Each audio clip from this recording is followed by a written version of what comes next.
जय हिंद, नमस्कार। कैसे हैं आप सभी? आशा करता हूँ बहुत ही अच्छे होंगे। तो इतना सारा प्यार देने के लिए वीडियो को आप सभी को तहे दिल से थैंक यू, नमस्कार। इसी तरह से जो है ना आपसे मेरा वीडियो को देखते रहिए और लाभ उठाते रहिए। आशा करता हूँ कि आप सभी को मेरा वीडियो बहुत ही अच्छा लगता होगा। तो आइए, आज हम लोग पहुँच चुके हैं आपका क्लास 10 का गोधूली का कविता जो आपका है जीवनानंद दास का, यानी कि लौट कर आऊँगा फिर। उससे पहले मैं आपको क्लास शुरू करने से पहले मैं बता दूं कि आप सभी अगर आप हमारे पीडीएफ को अगर नहीं ले पाते हैं, अगर पीडीएफ तक नहीं पहुंचते हैं, तो इस वीडियो के डिस्क्रिप्शन में लिंक हम दे दिए हैं। आप सभी जाकर देख लीजिएगा, वहाँ आपको टेलीग्राम का लिंक हो जाएगा, वहाँ जाकर ज्वाइन कर लीजिएगा। आपको पीडीएफ जितना आपको पढ़ाते हैं ना, इसका पीडीएफ आपको वहाँ पे टेलीग्राम पे मिल जाएगा। ठीक है। दूसरी बात क्या, तो आप लोगों से मेरा शिकायत है कि आप सभी तो वीडियो देख लेते हैं, लाइक भी कर देते हैं और शायद शेयर भी जरूर करते होंगे, मुझे विश्वास है, लेकिन आप सभी कमेंट नहीं करते हैं। आपको मेरा वीडियो कैसा लगता है, अच्छा लगता है या फिर नहीं लगता है, या फिर कुछ कमी है, तो आप सभी जरूर कमेंट में बताइए, ताकि उस कमी को हम दूर कर पाएँ। ऐसे तो हम उतना बड़ा बहुत टीचर नहीं है, उतने बड़े टीचर, लेकिन फिर भी जो है ना, हम प्रयास जरूर करते हैं कि आपको बेहतर शिक्षा देने के लिए। ठीक है। तो इसलिए आप सभी से मेरा यही रिक्वेस्ट है कि आप सभी जो है ना, जब भी वीडियो को देखिएगा तो कम से कम अपना राय, वीडियो कैसा आपको लगा, अपना राय जो है ना, अपना सहमति वीडियो में कमेंट बॉक्स में अपना जरूर लिख दीजिएगा। ठीक है। तो आइए क्लास को शुरू करते हैं। तो सब्सक्राइब कर लीजिएगा, ठीक है ना, बहुत मेहनत से आपके लिए वीडियो बनाते हैं। चलिए, तो देखिए ध्यान से, यह आपका कविता क्या है, लौट कर आऊंगा फिर। इसके कवि कौन है? जीवनानंद दास जी। देखिए, इस कविता में कवि जीवनानंद दास जो है ना, इस कविता के माध्यम से अपना पूरा आत्मसमर्पण जो है ना, अपने मातृभूमि बंगाल के प्रति दर्शाए हैं। यानी कवि इस कविता के माध्यम से कहना चाहते हैं कि वह जहाँ पर उनका जन्म हुआ है बंगाल में, या जो है ना आपका जीवनानंद दास कवि जो है, या कहाँ के हैं, बंगाल के हैं, या बंगाली कवि हैं। ठीक है ना। तो इन्होंने अपने बंगाल के प्रति इनका कितना प्यार है, वह इस कविता के माध्यम से काफी एकदम साफ साफ एकदम पारदर्शी के माध्यम से दर्शाए हैं। इनका कहना है कि चाहे कुछ भी हो जाए, अगला जन्म में जब मेरा मृत्यु होगा तो मेरा जन्म कहाँ पे होगा? बंगाल में ही होगा। यह बंगाल के भूमि से ना, यानी बंगाल से जो है ना इतना प्रेम करते हैं, यहाँ के एक एक वस्तु से इतना प्रेम करते हैं कि वर्णन नहीं। यह इसका जो है ना वर्णन जो है ना, इस कविता के माध्यम से पता चल जाता है पढ़ने से, यह अपने बंगाल से कितना प्रेम करते हैं, अपने बंगाल मातृभूमि से कितना प्रेम करते हैं। तो इस कविता के माध्यम से हम लोग को बता रहे हैं कि अपने, हम सभी को भी अपने मातृभूमि जो भी मेरा है उनसे क्या काफी प्रेम करना चाहिए, लगाव करना चाहिए, रखना चाहिए। ठीक है। तो चलिए देखिए, पहला क्वेश्चन आपका क्या है कि कवि किस तरह के बंगाल में एक दिन आना चाहता है? कवि किस तरह के बंगाल में आना चाहता है? बंगाल में आखिर क्या है जो कवि को इतना अच्छा लगता है? बंगाल में कौन कौन ऐसी वस्तुएं हैं जो जीवनानंद दास को यहाँ पर आने के लिए मजबूर कर देता है? उनका मन बंगाल से हटता ही नहीं है, इतना उनको जो है ना अपने मातृभूमि बंगाल से प्रेम हो गया है। तो इसका आंसर है, कवि को अपने बंगाल के प्रति काफी लगाव है। बंगाल जो है ना, मातृभूमि बंगाल से काफी लगाव है। किनको? कवि जीवनानंद दास को। ठीक है। वह बंगाल के हर एक दृष्टि से प्रेम करता है। वह बंगाल के हर एक दृष्टि से, अपना दृष्टि से मतलब जहां तक उसका नजर जाता है ना, बंगाल की एक बंगाल का हर एक एक वस्तु से वह जो है ना काफी लगाव रखते, काफी प्रेम करते हैं। कौन? जीवनानंद दास। वह उस बंगाल में लौट कर आना चाहता है जहां पर कि धान के हरे भरे खेत हो, बहती नदियां हो और घास के हरे भरे मैदान हो। उस तरह के जो ना बंगाल में आने की बात करते हैं। कहने का मतलब हुआ, कभी जब एक बार भोरे भोरे जो है अपना सुबह मॉर्निंग में टहलने के लिए गए थे, अपना मतलब बंगाल गए थे, मतलब बंगाल में थे। कहने का मतलब हुआ, जब वो अपना क्षेत्र गए थे घूमने के लिए, आसपास में गए थे जहाँ पर कि धान का खेत वगैरह सब है, वहाँ पे गए थे सुबह सुबह टहलने के लिए, मॉर्निंग वॉक के लिए गए थे। तो उनको जो है ना बंगाल का प्राकृतिक छटा, प्राकृतिक सौंदर्य इतना अच्छा लग गया, इतना अच्छा लग रहा था कि मानो कि वह काफी जो है ना खुशी से एकदम मन मुग्ध हो गया था, और उसका मन यही कर रहा था कि दोबारा अगर मेरा मृत्यु के बाद अगर दोबारा जन्म होगा तो मेरा बंगाल की भूमि में ही होना चाहिए। कभी यह भी बोलते हैं कि चाहे मेरा जन्म आदमी में क्यों ना हो या पशु पक्षी में क्यों ना हो, कभी कहते हैं अगर मेरा जन्म, अगला जो जन्म होगा आदमी में भले ही ना हो, लेकिन कोई भी चाहे पशु पक्षी किसी में जन्म हो, लेकिन कहाँ पर हो?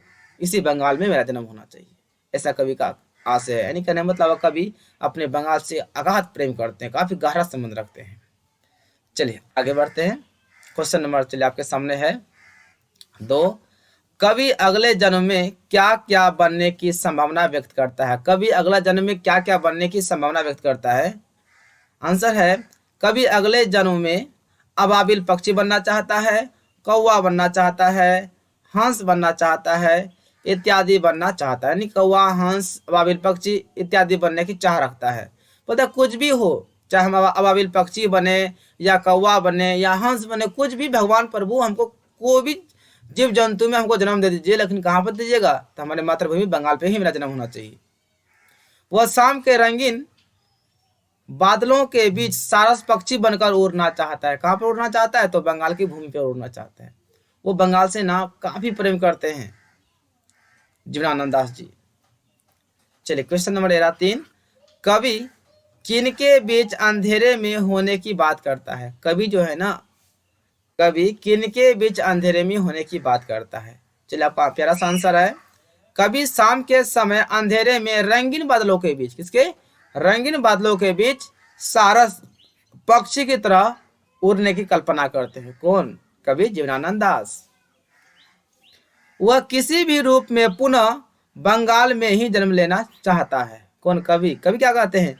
चाहे कोई भी रूप में हो, चाहे हंस हम बने फिर भी ठीक है, कौवा बने फिर भी हम खुश हैं, चाहे हम सारस पक्षी बन जाए, कुछ भी बने फिर भी हम खुश हैं, लेकिन मेरा जन्म कहाँ पे होना चाहिए? तो मातृभूमि यही बंगाल में ही होना चाहिए।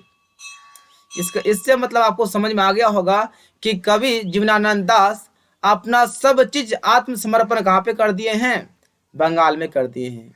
उसको बंगाल के हर एक वस्तु से इतना प्रेम हो गया है ना कि उनको जो ना बंगाल को छोड़ के जाने का मन नहीं करता है। लेकिन कवि का मानना है कि मनुष्य का जीवन नश्वर होता है, यह जीवन नष्ट हो जाता है, आदमी को मरना है। मरने के बाद फिर भी कवि क्या कहते हैं? मतलब कवि कहते हैं कि मरने के बाद मेरा जन्म हो तो कहाँ पर हो? बंगाल की भूमि पर ही हो, चाहे कोई भी जीव जंतु में हो, लेकिन कहाँ पे हो? बंगाल में हो। ठीक है, आइए आगे बढ़ते हैं।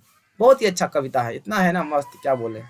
ये सब कविता पढ़िएगा ना तो आपको समझ में आ जाएगा, वाह क्या कविता में रस है, क्या जीवनानंद दास अपने बंगाल से प्रेम करते, मजा आ जाएगा।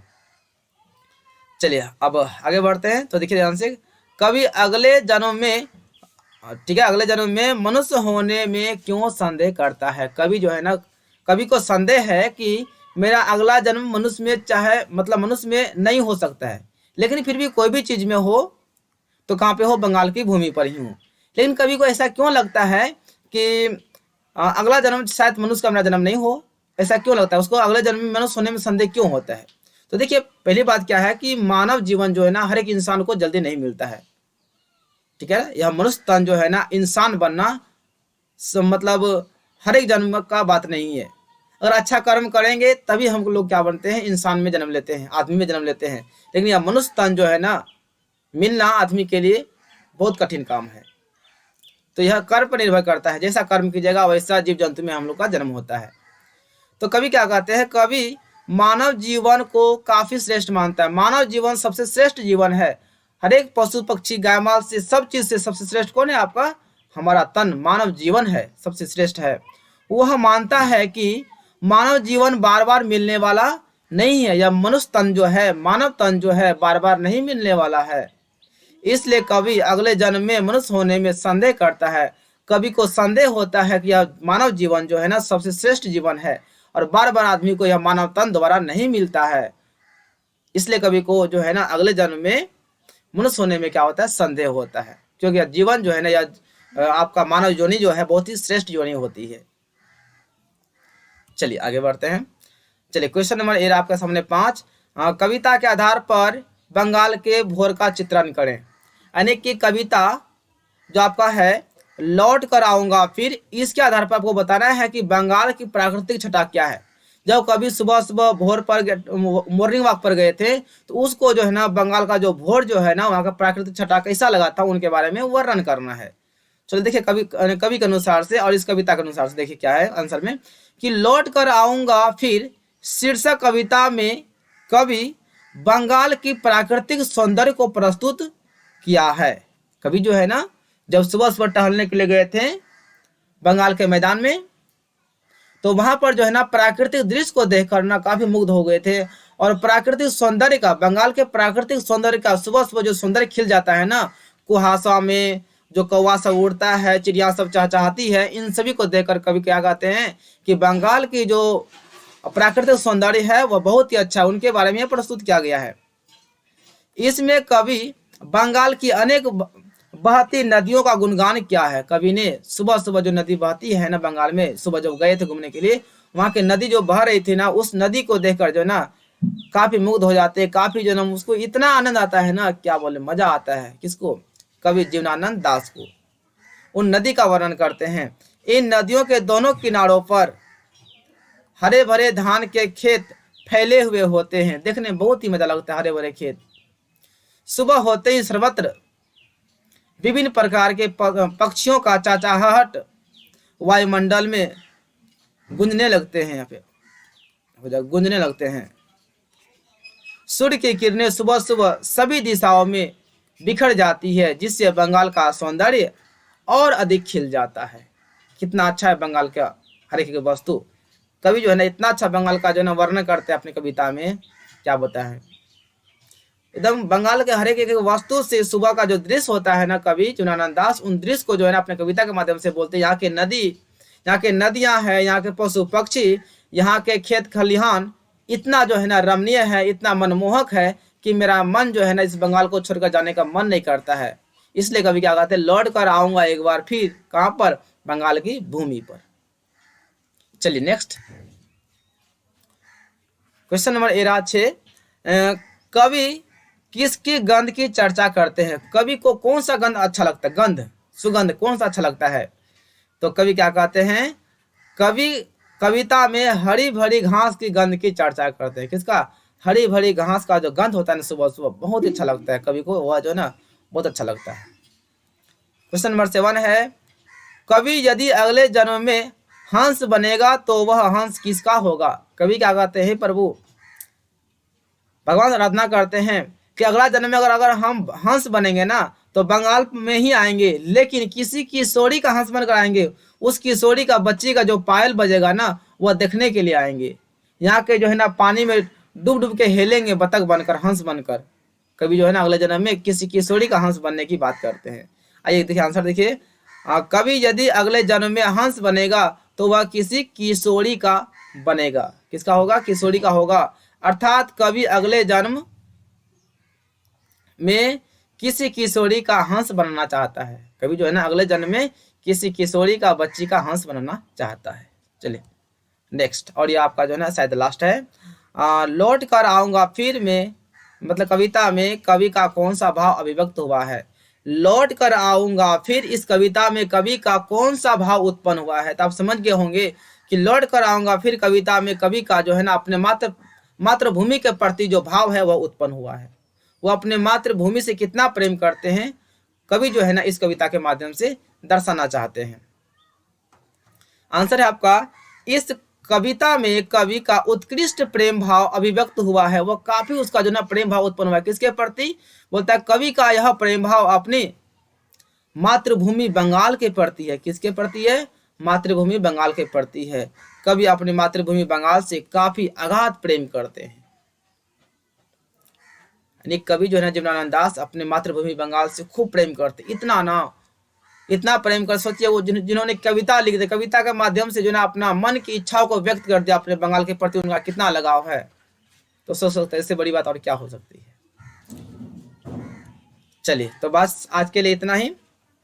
मतलब आपका इस वीडियो में पूरा जो है ना यह लोड कराऊंगा फिर कविता का पूरा क्वेश्चन आंसर हम करा दिए, ठीक है ना। और बात रहा व्याख्या का जो है ना हम जो है ना वीडियो बना दिए थे गुरु नानक का, उसमें आपको समझा दिए थे कैसे स्टेप करना है, कैसे कैसे बताना लिखना है, ठीक है ना। हाँ तो आपसे अगर वीडियो अच्छा लगा होगा तो वीडियो को लाइक कर दीजिएगा, शेयर कर दीजिएगा, और चैनल पर अगर आए हैं सब्सक्राइब जरूर ही कर दीजिएगा, और शेयर करने में कभी मत कीजिएगा, क्योंकि आपका एक शेयर जो है ना किसी विद्यार्थी के लिए जो है ना हेल्पफुल हो सकता है। इसलिए आप सभी वीडियो को जरूर शेयर कीजिएगा, क्योंकि आपको जो है ना पूरा हम बुक पर्सन पढ़ा रहे हैं। इसके बाद आपको हम ग्रामर भी पढ़ाएंगे, और बहुत जल्द ही जो है ना आपका संस्कृत क्लास भी शुरू होने वाला है।